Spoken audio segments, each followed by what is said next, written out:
Okay, bismillahirrahmanirrahim. Assalamualaikum warahmatullahi taala wabarakatuh. Boleh nampak tak slide cikgu kongsi pagi ni? Boleh. Okey. Jelas ataupun cikgu perlu zoom lagi? Ke dah okey? Zoom sikit cikgu. Okey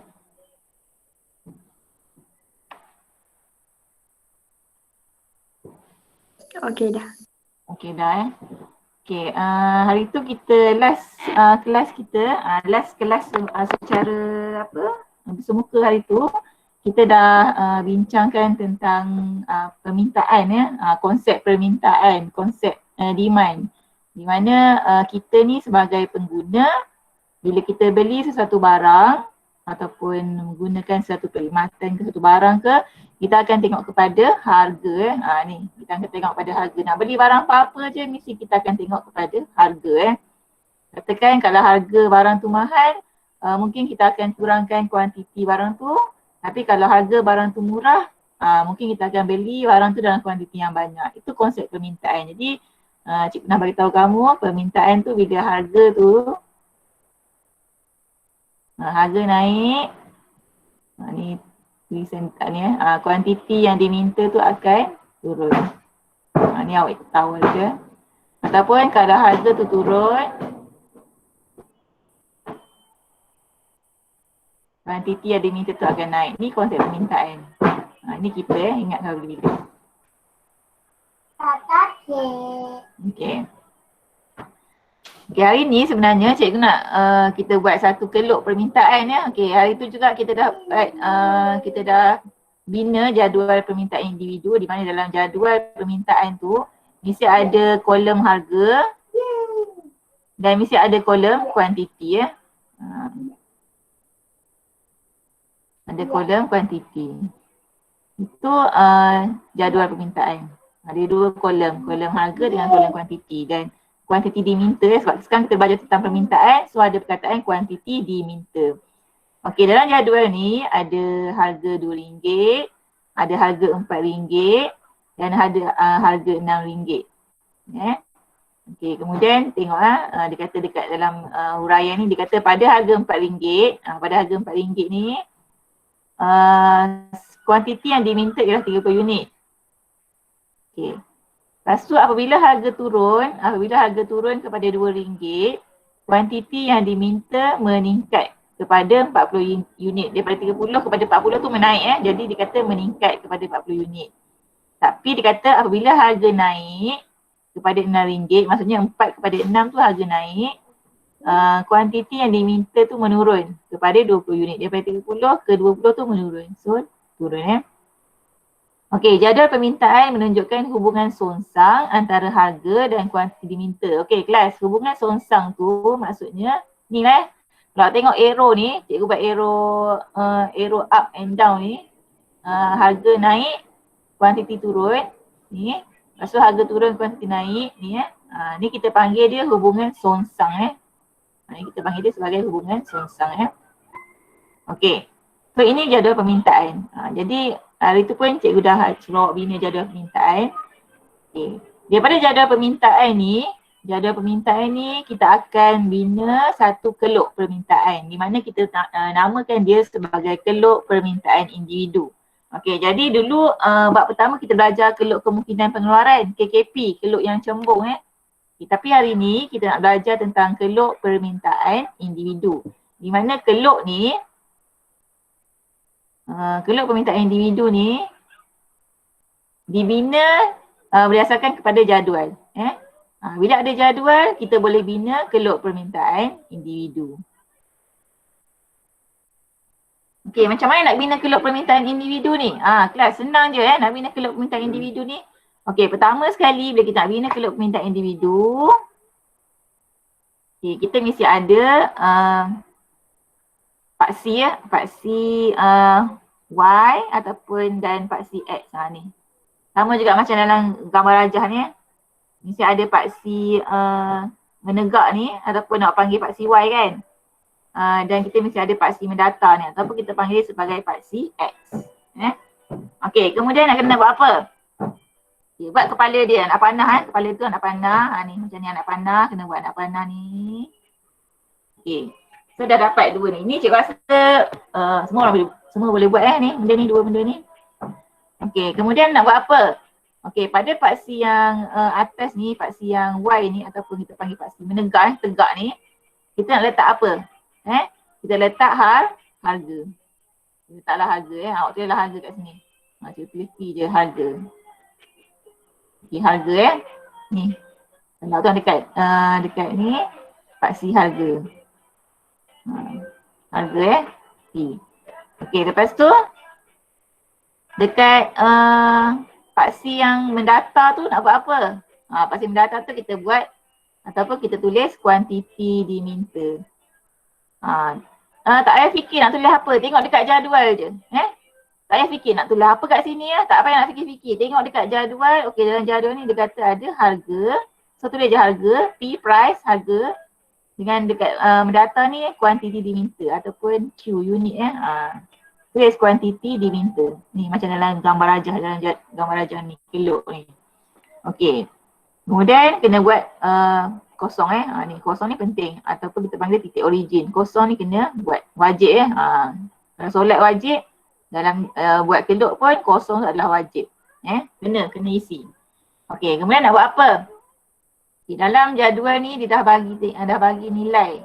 Nilai 2, 4, 6 dekat jadual kuantiti pun dia dah bagi dah 40, 30 dengan 20. Okey, lepas tu nak tengok ni, nak buat nombor kat sini. Okey, tengok harga ni berapa nilai paling kecil. Kalau tengok dekat sini nilai paling kecil dia 2, nilai paling besar dia 6. Sebab tu lah dia dekat paksi ni, awak tengok dia buat skala 2, 4, 6.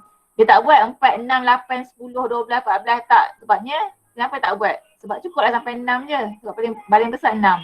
Tak perlu sampai 8, 10, 12, 14, 16, 20 tak perlu Cukuplah sekadar dia guna skala 2, 4, 6. Dah habis cerita. Okey. Sama juga dengan paksi kuantiti. Tengok paling kecil nilai dia 20, paling besar nilai dia 4, 40. So dekat sini dia buat skala 10 Bila dia buat skala 10, 20, 30, 40. Kalau nak buat skala 20 boleh juga 20, 40, 60. Tapi tak perlu sampai 60 kan sebab dia paling besar 40 je. So kat sini dia buat paling besar 40 je. Tak perlu 60, 80, 100, 120 tak perlu sebabnya dia paling besar 40. Okey. Siap lah dekat dia punya ni 2, 4, 6. Awak buat kat sini 2 cikgu susah sikit tulis ni 2, 4, 6. Okey. Nanti cikgu bagi contoh awak kena buat soalan ni sini dia buat skala 10 10, 20, 30, 40. Kalau nak buat skala 20 boleh 20, 40, 60. 60 dah tak ada, tak payah buat. Nak buat sifir 5, 5, 10, 15, 20, 25, 30, 35, 40. 5? Tak ada kan 5 kan? Tapi boleh je nak buat tak masalah Okey. Lepas tu, cikgu zoom out sikit. Okey, macam mana nak bina kelok ni? Okey, tengok dia punya, macam kita nak plotkan dia. Okey, tengok pada harga RM2, pada harga RM2 ni, RM2 ni, kuantiti yang diminta adalah 40 unit. So, RM2, kita pun plot pada harga RM2 pada kuantiti 40 kat sini kita plot kat dia. Okey, lepas tu pada harga RM4. Pada harga RM4 dia minta apa-apa? 30 unit. So dia plot kat sini 30 unit. Okey. Kemudian pada harga RM6, kuantiti yang diminta ialah 20 unit. So 20 unit kat sini kan? 20 unit kat sini. Okay. Jadi bila dah plot semua ni, dia dah plot 2 pada harga RM2, pada harga RM4, pada harga RM6. Cikgu ambil pen warna hitam katakan Okay. So cikgu pun garis je apa yang cikgu plot ni. Cikgu garis je. Okey. Jadilah kelok permintaan. Kita letak dia kat sini D, dekat sini pun D kalau tuan perasan kat sini ada perkataan ada huruf D D ni D dekat kelok ni kita panggil dia D minus. So kena plot huruf D. So plot je. Guna pembaris. Kalau kelok permintaan kena guna pembaris. Kalau kita buat keluk kemungkinan pengeluaran hari tu PKP tu, itu kena freehand, tak boleh guna pembaris. Tapi kalau yang guna, kalau keluk ni mesti kena guna pembaris. Dia nak guna pembaris elok sikit garis. So bila dah garis, terbentuklah keluk permintaan. Okay, kita tengok dia punya huraian. Dia kata apa? Dia kata pada harga RM4, pada harga RM4, kuantiti yang diminta ialah 30 unit. Okay, pada harga RM4, betul dia kata 30 unit. Okay. Bila harga turun kepada RM2, bila harga turun, RM4 ke RM2 tu harga turun Bila harga turun kepada RM2, kuantiti yang diminta meningkat kepada 40 unit. Tengok betul ni. RM2, 40 unit. Okay.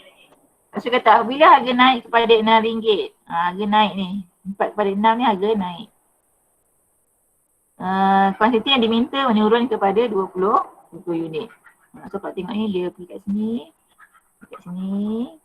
So ni 20 unit Okay, kalau tengok keluk DD ni, keluk permintaan ni dia kata mencerun ke bawah dari kiri ke kanan. Mencerun ke bawah tu maksudnya macam ni. Dah plot tadi kan? Dah plot tu kita garis. Tengoklah pergerakan pensel cikgu ni dia bergerak ke mana? Dia mencerun ke mana? Dia mencerun ke bawah. Macam bukit mencerun ke bawah. Cikgu tak buat macam ni. Cikgu tak buat mencerun ke atas.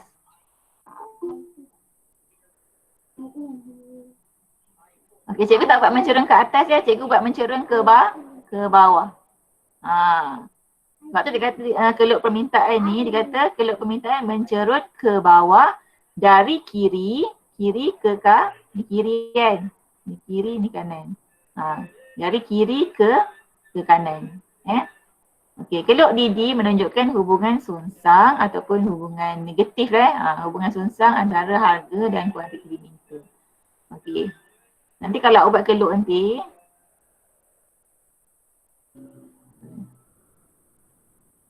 ingat keluk tu mesti, keluk permintaan mesti mencerun ke bawah. Mencerun ke bawah.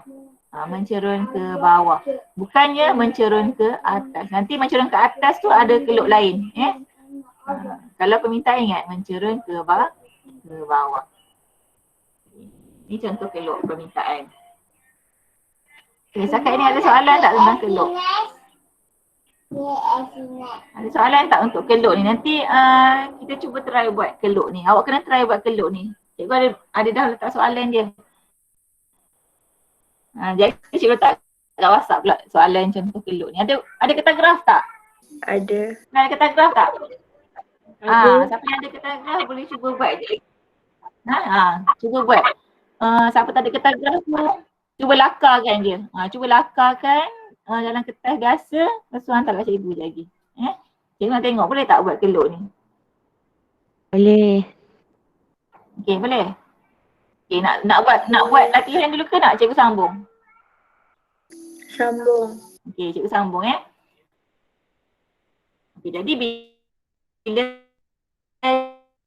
cikgu cakap tentang permintaan individu tadi, keluk permintaan individu tu seorang je Ahmad katakan Ali ataupun katakan Auni je, keluk Auni je. Ni Auni punya keluk. Ni Auni punya permintaan dia seorang je. Okay, tapi bila kita pergi part permintaan pasaran, bila ada perkataan pasaran, maksudnya ada ramai pengguna, ada ramai, maksud ada siapa ni?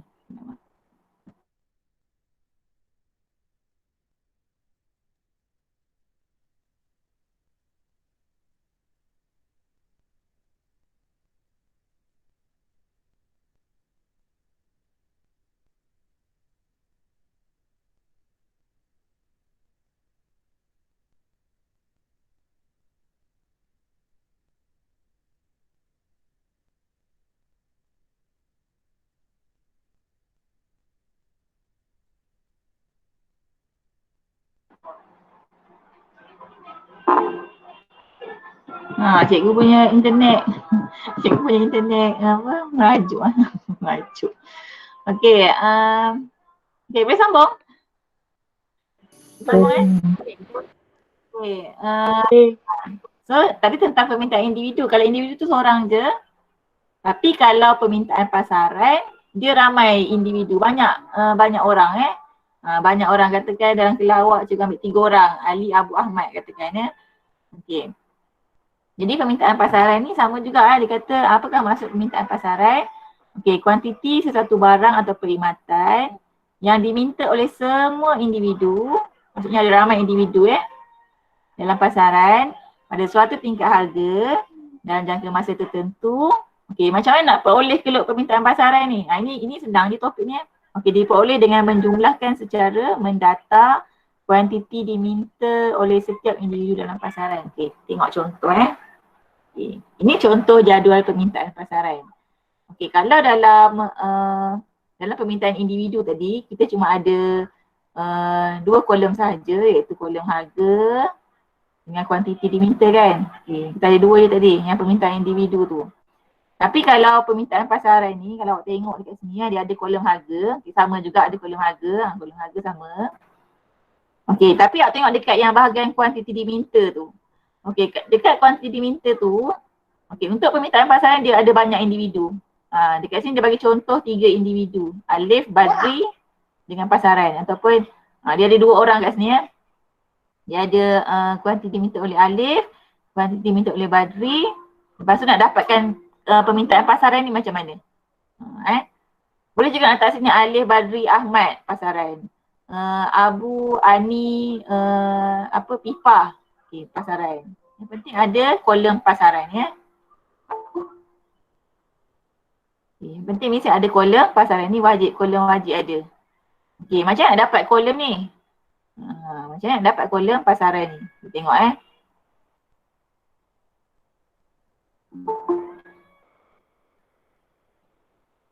Okey, dia kata contoh dekat sini dia kata harga RM2. Okay, harga RM2. Apa barang harga RM2 agak-agak Katakan cikgu kata harga RM2. Nasi lemak telur. Nasi lemak Okey, katakan okey, harga RM2. Alif ni minta 3 nasi lemak. Okey, tapi Badri pada harga RM2 dia minta 6. Dia minta 6 bungkus nasi lemak. Alif minta 3 je. Okey, berapa kuantiti pasaran? Okey. Kuantiti pasaran tu awak tambah secara mendata. Maksudnya tambah 3 tambah 6. 3 tambah 6 dapatlah 9. Sebab dia kata apa? Permintaan pasaran tu diperoleh dengan menjumlahkan secara mendata. Ni mendata ni 3 tambah 6, 9. Okay, jadi pada harga RM2, permintaan pasaran adalah 9 unit. Okay, katakan harga tu naik kepada RM4. Katakan harga nasi lemak sekarang dah naik kepada RM4. Okay, dia naik pada harga RM4. Alif minta 2 bungkus je. Tapi Badri minta 4 bungkus. So berapa pasaran dia? 2 tambah 4 dapatlah 6. Itu permintaan pasaran. Kalau kata cerita dalam awak punya keadaan katakan apa kantin jual Okay, katakan kantin sekolah kita jual burger kan. Okey, burger. Burger katakan pada harga RM1. Katakan pada harga RM1 apa ni Najihah minta pada harga RM1 katakan Najihah minta katakan pada harga RM1 Najihah minta burger. Najihah minta burger berapa? 5 biji mungkin nak bagi kawan-kawan dia kan. Pada harga RM1 kantin jual dia minta 5 katakan Auni banyak sikit pada harga RM1 mungkin 6 biji Okey, pada harga RM1 berapa permintaan pasaran? 5 tambah 6 berapa? Dia dapatlah 11 5 tambah 6, 11 kan? Okey. Kemudian pada tiba makcik kantin naik dah. Naik burger tu kepada RM2. Naik burger kepada RM2. Okay, Umairah tadi, Najihah tadi mungkin minta kena turun kuantiti kena turun. Minta 4. Okay. Auni mungkin minta daripada 6 tadi mungkin dia minta 4 juga. Okey, jadi permintaan pasaran adalah 8 ya. 4 tambah 4, 8. Okey. Harga naik lagi kepada RM3. Macam Kenting kata tak boleh jadi ni, harga burger kena naik ni. Okey, jadi kuantiti diminta oleh Najiah tadi kena turun lagi kepada 2 biji katakan. Auni tadi mungkin dia minta juga 3 biji. So 2 tambah 3 biji. Tu cara nak kira minta pasaran. Itu cara nak kira permintaan pasaran. Mesti menjumlahkan secara mendata. Tambah je macam biasa, 2 tambah 4, 3 tambah 6. Dapat berapa kat sini. Yang penting kena ada kolom ni. Okay, sebabnya dalam contoh awak ni dia bagi harga 2 dengan RM4 je. Okey, tapinya walaupun macam ni, dia masih lagi mengekalkan konsep, okey harga naik, kuantiti kena turun ya. Tengok bila harga naik pada RM4, Alif minta makin naik ke makin turun? Turun kan? Badri minta makin naik ke makin turun? Konsep permintaan tu kena betul lagi ya. Okey. Ini permintaan pasaran. Permintaan pasaran tu kena ada ramai orang, banyak individu kan.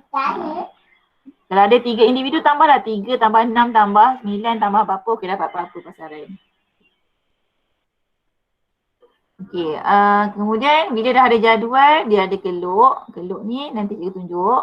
Keluk ni berdasarkan ni dulu ya. Sebabnya bila awak tak boleh buat lagi keluk permintaan, cikgu tak pasti awak dah boleh buat ke keluk permintaan pasaran. Kena pastikan buat dulu keluk permintaan ni, baru kita boleh turn kepada pasaran. Kalau takut tak boleh buat yang ini, nanti yang pasaran lagi tak boleh buat.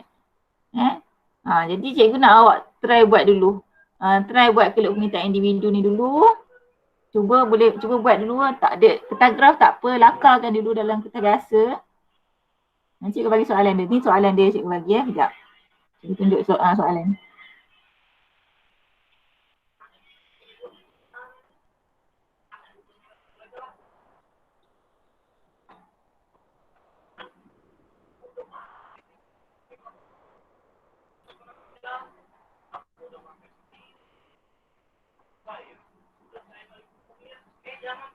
Okey, nampak kan soalan ni? Nampak soalan? Okey, soalan ni dikatakan berikut menunjukkan kuantiti diminta bagi barang X pada pelbagai tingkat harga.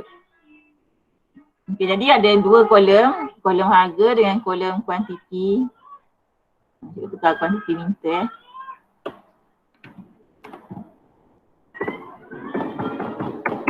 Okey, ada kolom. Soalan tu sama dengan yang dalam macam mana? Apa dia? soalan tu yang cikgu hantar tadi ya. Okey. Lepas tu harga, ada harga 5, ada harga RM15, ada harga RM25, ada harga RM35. Okey, lepas ni kuantiti diminta 27, 21, 15, 9. Tengok ya, walaupun harga ni naik, Okey,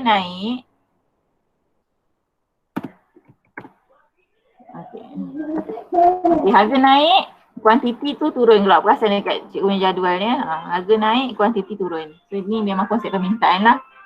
So soalan ni mudah je. Dengan menggunakan kertas graf, lukiskan keluk permintaan individu.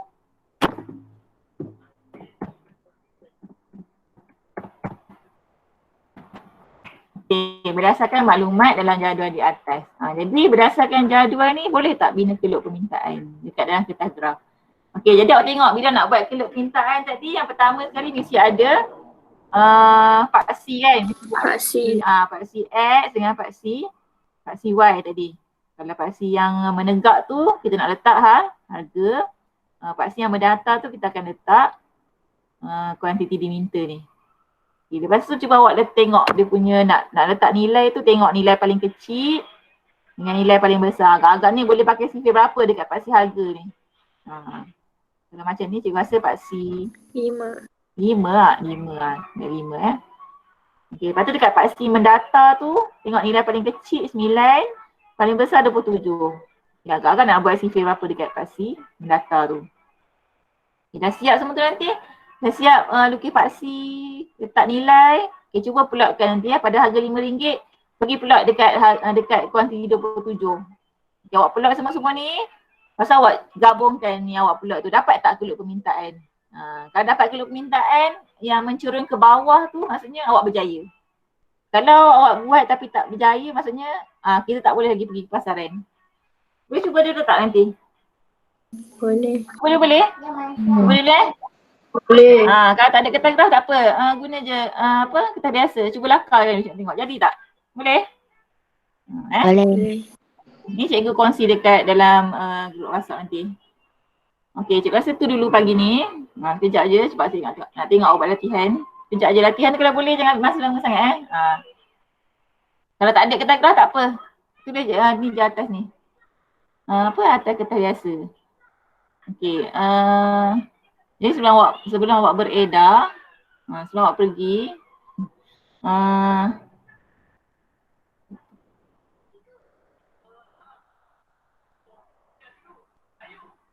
okey, cikgu nak awak tolong tulis nama dekat tepi kat chat ni, lepas tu awak boleh left the group Okay, itu saja untuk pagi ni. Kalau apa-apa boleh mesej cikgu kat dekat group. Okay, Assalamualaikum. Terima kasih cikgu. Nanti cikgu record ni cikgu hantar dekat dalam group sebab cikgu record ni. Nanti siapa yang masuk lambat tu boleh dengar balik. Terima kasih. Terima kasih cikgu. Terima kasih cikgu.